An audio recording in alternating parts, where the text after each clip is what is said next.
Madam అందరూ bus ఎక్కేస్తారు madam. బయలుదేరమంటారు మేడం. Okay madam. చెప్పు సూర్య. దుర్గా, మన ప్లాన్ సక్సెస్. ఇప్పుడు ఎమ్మెల్యేలందరూ నా హ్యాండ్ ఓవర్ లోనే ఉన్నారు. అయితే నువ్వు హైవే ఢాబా దగ్గర వెయిట్ చేయి, నేను కూడా బయలుదేరుతున్నా. ఓకే.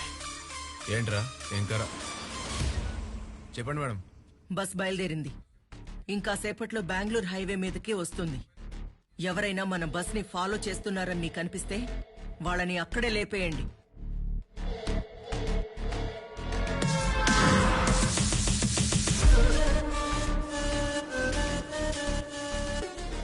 మేడం, మన ఎమ్మెల్యేల బస్ ఇప్పుడే మా ముందు నుంచి క్రాస్ అయింది. జాగ్రత్తగా మన బస్ ని మీరు ఫాలో చేయండి. ఓకే? సరే మేడం. చలో రే.